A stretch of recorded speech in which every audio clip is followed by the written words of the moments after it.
Мен ол бір қонаяқпен арнайы айналыспадым, бірақ сол Серікбол Қондыбайдың казахская мифология краткий словарь әрқайсысына бір парақ арналған бар. Өйткені ол қазақта, Шоқан Валиханов енді қазақта естіген жазды, бірақ басқа да түркі халықтарында ондай бар.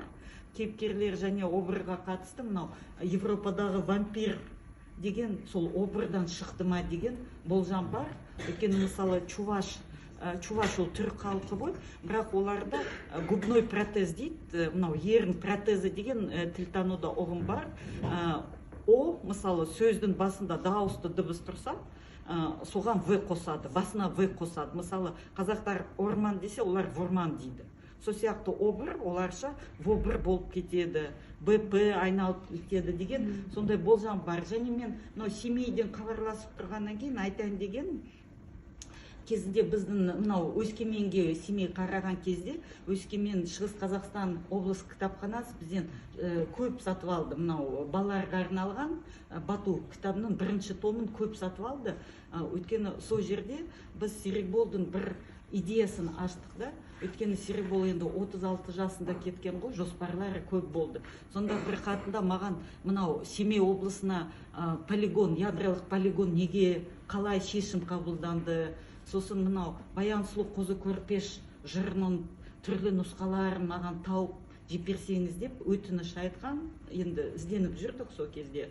Сонда Серікбол жазушы, мен осының бәрін негізінде мынандай идея дәлелдеуім келеді. Мынау Дегелен деген жер бар ғой, ядролық полигон Дегелен деген жерде орналасқан. Дегелен ол Евразия құрлықтың географиялық тұра ортасы, кіндік нүктесі. Ол жерде Дегеленде кәдімгідей белгі де бар. Центр Евразии, географический анау деген.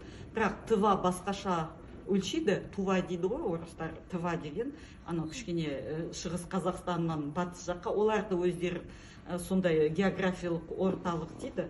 Сонымен Серікбол неге тура сол жерде полигон жасалған деп, Серікболдың бір идеясы болды. Мынау дейді, сол жердің кіндігі, мифологияда жер кіндігі деген ұғым бар. Сол жерде бір байланыс болды деп, жер мен аспанды байланыстыратын бір ось, жердің осі болды.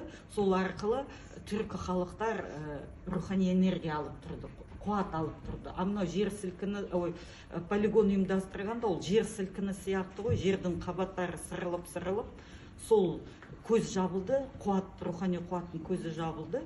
Содан кейін қазақтар азғындай бастады деп, Серікболдың бір идеясы сондай болды. Соны мен енді Серікбол сияқты оны ғылыми түрде дәлелдей алмайтын болғаннан кейін, балаларға арналған кітапқа соны негіз алдық. Өйткені оқыған балалардың мүмкін біреу ойланып, бұл Серікболдың идеясын жалғастырар деп. Сол Семейге деген оқиғалардың біразы. Сіз өзіңіздің кітабыңызда домбыраны енгізу қандай себеппен сол домбыраны енгізді? Неге қобыз емес, неге сыбызғы емес, неге домбыра? Бұлай болды да, менің марқұм жарым күйші жазушы Таласбек Әсімқұлов. Ол күйші болғанда, ол музыкалық мектеп, консерваторияда оқымаған. Оны консерваторияға емтихансыз шақырды, қабылдаймыз деп отырды. Бірақ оған домбыра үйреткен өзінің нағашы атасы болды. Нағашы атасы кәдімгі 2 күндік баланы жиен асырап алған ғой, қызынан тартып алып. Өйткені оған аян келген, сенің домбыраңды ұстап қалатын осы бала. Ол оған кәдімгідей анандай дәстүрлі жолмен, дәстүрлі домбыра шерту үйреткен. О кезде ондай күйлер, ондай техника, мәнер музыкалық мектепте, колледж, консерваторияда оқылмайтын еді. Таласбектің ықпалымен Таласбектен кейін оқыта бастады. Сонда Таласбектің мысалы домбырасы өзі домбыра шабатын еді. Мынау біз білетініміз пернелері, негізгі пернелері бар, пианинода сияқты. Ақ клавиша, қара клавиша. Қара клавиша ол жарты тоны, и домбыра да соған қазір бейімделген. Бірақ қазақтарда тонның ширегі деген ұғым болды. Тонның 8-ден 1. 1/8 қашаған перне деп оны қазақтар атаған, 16-ның бірі 1/16 тонна, как мынау үнді, басқа дәстүрлі музыкаларда сияқты. Сонда Таласбек соны қолданды, бірақ совет заманда 30-шы жылдар оркестр құрамыз дегенде, домбырашылар оны 8-ден 1-ін басатын болса, оркестр болып отырып, ол фальш болып кетеді.